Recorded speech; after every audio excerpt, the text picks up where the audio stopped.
नमस्कार, capital TV की special story देख रहे हैं आप और मैं हूं आपके साथ साइमा। पश्चिम बंगाल हमेशा किसी न किसी वजह से सुर्खियों में ही रहता है।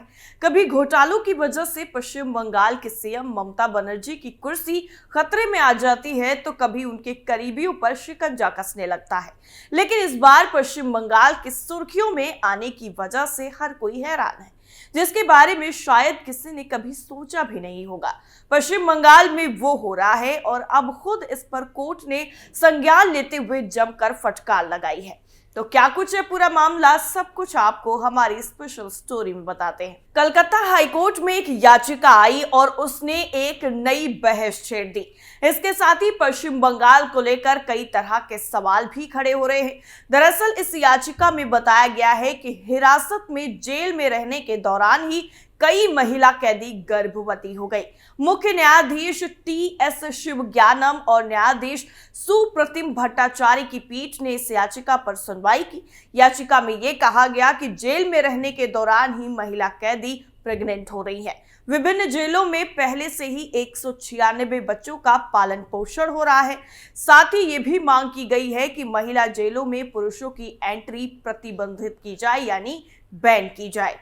कलकत्ता हाईकोर्ट की एमिकस क्यूरी न्याय मित्र ने याचिका दायर की। उन्होंने राज्य के इंस्पेक्टर जनरल ऑफ प्रिजन यानी आईजी प्रिजन्स के साथ एक जेल का दौरा भी किया। वहां उन्होंने एक महिला कैदी गर्भवती को देखा। साथ ही वहां पर 15 बच्चे अपनी माओ के साथ रह रहे हैं। उनकी माएं कलेक्शन होम्स में ही हिरासत में रह रही थी। कलकत्ता हाईकोर्ट ने इस याचिका पर विचार करने के बाद माना कि न्याय मित्र ने गंभीर मुद्दे की तरफ ध्यान आकृष्ट किया रहा है। साथ ही मुख्य न्यायाधीश की अध्यक्षता वाली पीठ ने आदेश दिया कि आपराधिक मामलों पर सुनवाई करने वाली खंडपीठ के समक्ष इस मामले को रखा जाए। साथ ही राज्य के पब्लिक प्रोसिक्यूटर को भी उस दौरान उपस्थिति दर्ज कराने को कहा गया। उच्च न्यायालय को बताया गया कि जेल में ही बच्चों के जन्म हो रहे हैं। साथ ही करेक्शनल होम्स में जो पुरुष कर्मचारी काम करते हैं उन्हें महिलाओं के रहने वाले सेक्शन में प्रवेश न देने की मांग की गई। इतना ही नहीं, कलकत्ता हाईकोर्ट के सामने इस मामले को लेकर 2 नोट्स भी रखे गए। वहीं पश्चिम बंगाल के एक वरिष्ठ पुलिस अधिकारी ने बताया कि अगर किसी ऐसी महिला को गिरफ्तार किया जाता है जिसके बच्चे की उम्र 6 साल से कम है तो उस स्थिति में बच्चे को भी अपनी मां के साथ ही जेल में रहने की अनुमति दी जाती है। उन्होंने ये भी बताया कि जेल में महिला कैदियों के गर्भवती होने के संबंध में उन्हें कोई जानकारी नहीं है। उन्होंने कहा कि ऐसा कुछ संज्ञान में आया तो इस पर विचार जरूर किया जाएगा। वहीं अब इस पूरे मामले की सुनवाई सोमवार यानी 12 जनवरी 2024 को होगी। दरअसल रिपोर्ट में जेल जाने से पहले सभी महिलाओं की गर्भावस्था परीक्षण के लिए अदालत के निर्देश की भी मांग की गई है और मुख्य न्यायिक मजिस्ट्रेटों की निगरानी का सुझाव भी दिया गया। तपस ने अपनी रिपोर्ट में ये कहा है कि उन्हें अलीपुर में महिला सुधार गृह के अंदर 15 बच्चे भी मिले हैं। इसमें से 10 मेल और 5 फीमेल थे। रिपोर्ट में कहा गया कि कैदियों के साथ बातचीत के आधार पर यह पता चला कि कुछ कैदियों ने सुधार गृह के अंदर ही बच्चों को जन्म दिया था। सुधार गृह में उचित चिकित्सा व्यवस्था का पूरी तरह से अभाव था। महिला वार्डों में ओवरक्राउड की तरफ इशारा किया गया। इसे लेकर रिपोर्ट में लिखा गया कि दम केंद्रीय सुधार गृह के अंदर 400 महिला कैदी पाई गईं और 90 को ओवरक्राउड के कारण महिला सुधार गृह अलीपुर से स्थानांतरित कर दिया गया। वकील तपस कुमार भांजा को जेलों में कैदियों की अधिक संख्या पर 2018 के स्वतः संज्ञान मामले में अदालत ने न्याय मित्र नियुक्त किया था। उन्होंने मुख्य न्यायाधीश टी.एस. शिवगणम की अध्यक्षता वाली खंडपीठ के समक्ष इन मुद्दों और सुझाव वाला एक ज्ञापन दाखिल किया। मुख्य न्यायाधीश ने निर्देश दिया कि इस मामले में उचित आदेश के लिए मामला उनके समक्ष रखा जाए। अब देखना होगा कि इस मामले में आगे की क्या कुछ कार्रवाई देखने को मिलती है। बहरहाल आपको बता दें कि पश्चिम बंगाल को लेकर कई बार ऐसी खबरें सामने आई हैं जिसको लेकर सवाल भी खड़े हुए हैं। अगर बात करें पश्चिम बंगाल में घोटालों की तो उसमें अंबार लगा हुआ है। एक एक करके कई ऐसे घोटाले सामने आए जिसमें ममता बनर्जी फंसती हुई नजर आई। अभी हाल ही में एक घोटाले में ममता बनर्जी के करीबी को ईडी ने गिरफ्तार भी किया।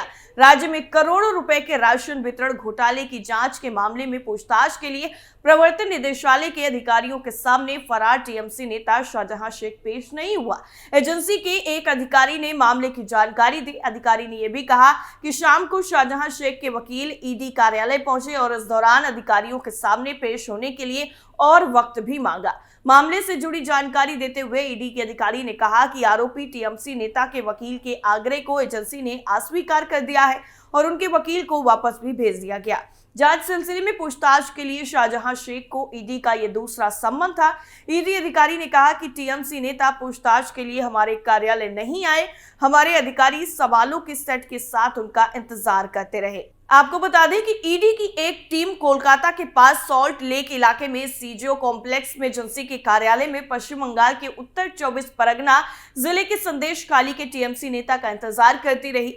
ईडी के सूत्रों के मुताबिक अगर टीएमसी नेता के खिलाफ लुकआउट नोटिस जारी किया गया है और वो सम्मन का जवाब नहीं देते हैं तो उनकी संपत्ति जब्त की जा सकती है। उन्होंने ये भी बताया कि हमने शाहजहां शेख और उनके परिवार के सदस्यों की संपत्तियों पर कब्जा करना भी शुरू कर दिया है। संदेश खाली में उनके घर को सील कर दिया गया है। कब्जे की प्रक्रिया लगातार चल रही है और 24 जनवरी को ईडी ने घोटाले के सिलसिले में तलाशी अभियान के बाद शाहजहां शेख के आवास को भी सील कर दिया था। इससे पहले आपको बता दें कि 5 जनवरी को ईडी अधिकारियों की एक टीम पर भीड़ की तरफ से हमला कर दिया गया था, जब उन्होंने संदेश खाली में टीएमसी नेता के आवास पर प्रवेश करने की कोशिश की थी और इस हमले में एजेंसी के 3 अधिकारी भी घायल हो गए थे। प्रवर्तन निदेशालय ईडी ने महात्मा गांधी राष्ट्रीय रोजगार गारंटी अधिनियम यानी मनरेगा कोष के कथित गबन की जांच के सिलसिले में पश्चिम बंगाल में कई जगहों पर एक साथ छापेमारी की। सीबीआई अधिकारियों ने यह जानकारी दी। अधिकारियों ने बताया कि जिन जगहों पर छापे मारे गए उनमें राज्य के अधिकारियों के आवास भी शामिल हैं। राज्य में सत्तारूढ़ तृणमूल कांग्रेस ने छापेमारी को प्रतिशोध की राजनीति और राज्य के बकाये के भुगतान की मांग को लेकर तृणमूल के जारी धरने से ध्यान भटकाने के लिए भाजपा की हताशा भरी चाल भी बताया।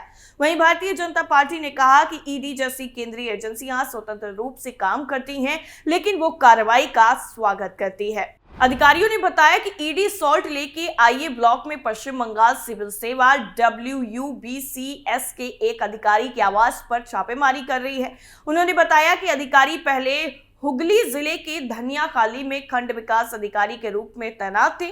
प्रवर्तन निदेशालय ईडी के एक अधिकारी ने भी बताया कि जब ये अधिकारी के आवास पहुंचे तो वो वहां पर मौजूद नहीं थे। उन्होंने कहा कि हम ये पता लगाने की कोशिश कर रहे हैं कि वो कहां हैं। अधिकारियों ने यह भी बताया कि झाड़ग्राम जिले में WUBCS के एक अधिकारी के सरकारी आवास पर छापेमारी की कार्रवाई की गई। उन्होंने यह भी बताया कि केंद्रीय एजेंसी के अधिकारी छापेमारी के अलावा WUBCS के अधिकारी से पूछताछ भी कर रहे हैं। उन्होंने यह भी बताया कि मुर्शिदाबाद जिले के बरहमपुर में भी राज्य सरकार के कर्मचारी से जुड़ी संपत्ति की तलाशी ली गई और ये कर्मचारी पंचायत विभाग में तैनात है। एक अधिकारी ने यह भी बताया कि कर्मचारी की बहन के खाते में 4.5 करोड़ रुपए की रकम का भी पता चला और ये धन मनरेगा कोष का होने का भी शक है। उन्होंने यह भी दावा किया कि अनियमितताओं में संलिप्तता के सबूत मिलने के बाद छापेमारी की कार्रवाई की गई। अधिकारियों ने यह भी कहा कि कथित अनियमितताएं राज्य में मनरेगा के तहत जारी किए गए लगभग 25 लाख फर्जी रोजगार कार्ड से संबंधित है।